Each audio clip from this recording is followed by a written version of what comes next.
সৎ লোকের অভাবে আর্থিক খাত সংস্কার কঠিন হচ্ছে বলে মন্তব্য করেছেন অর্থ উপদেষ্টা ডক্টর সালেহউদ্দিন আহমেদ। বলেন, দেশের এই খাতটি আইসিইউ থেকে বাড়িতে ফিরেছে। আর্থিক খাত ঠিক হতে সময় লাগবে 2 থেকে 3 বছর। জুলাই গণঅভ্যুত্থান বার্ষিকীর অনুষ্ঠানে শহীদদের স্বপ্ন আর্থিক খাতে বাস্তবায়নেরও প্রতিশ্রুতি দেন তিনি। পরবর্তীতে আমি জানতে পারি পতিত আওয়ামী লীগ সরকার দেশের আর্থিক খাতকে ফেলে যায় এক গভীর সংকটে। তবে গেল 1 বছরে এই খাতকে খাদের কিনারা থেকে স্থিতিশীলতার পথে আনা সম্ভব হয়েছে বলে দাবি করেন অর্থ উপদেষ্টা ডক্টর সালেহউদ্দিন আহমেদ। আমরা চেষ্টা করছি, তবে সৎ লোকের অভাবে আর্থিক খাত সংস্কার কঠিন হচ্ছে বলেও জানান অর্থ উপদেষ্টা। বলেন, সীমিত সামর্থ্য নিয়ে পূরণ করা হবে জুলাই শহীদদের স্বপ্ন।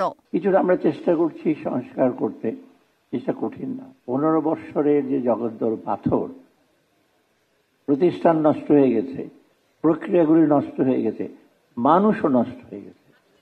যাতে কাজ করাবো, আমি তো মোটামুটি আর্থিক খাতে অনেকগুলো জিনিস প্রতিষ্ঠান একটু দেখতে হয়, মানুষ খুঁজে পাওয়া মুশকিল। কিন্তু এর মধ্যে আবার সোনার মানুষ হাতে হেঁটে ফেলে, তাদেরকে খুঁজে বের করা একটু।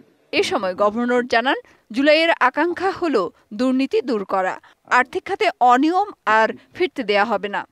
আমাদের এই খাতটাকে অন্তত এমন একটা অবস্থানে নিয়ে যেতে, যেটা আগের অবস্থার পুনরাবৃত্তি ঘটতে দেবেন। দেশের স্বার্থে আমানতকারীদের রক্ষা করতে হবে বলেও জানান গভর্নর। বলেন, টেকসই সংস্কারের জন্য সংশোধন হচ্ছে আইন। ব্যাংকরা হচ্ছে কাস্টোডিয়ান, আমরা হচ্ছে তাদের রেগুলেটর। কাজে আমরা দেখব আলটিমেট বেনিফিশিয়ারি হচ্ছে আমানতকারী, তাদের স্বার্থই দেশের স্বার্থ। তাদের স্বার্থ রক্ষা করতে পারলে আমরা দেশের স্বার্থ রক্ষা করতে পারব। জুলাই গণঅভ্যুত্থানে 852 জন গ্যাজেটভুক্ত শহীদ পরিবারকে 2 লাখ টাকা করে আর্থিক সহায়তা দেবে বাংলাদেশ ব্যাংক। কেন্দ্রীয় ব্যাংকের সাথে 11টি বাণিজ্যিক ব্যাংক যৌথভাবে 16,000 শহীদ ও আহতদের পরিবারকে উপহার পৌঁছে দেবে। মেহের মুনি, ডিবিসি নিউজ, ঢাকা।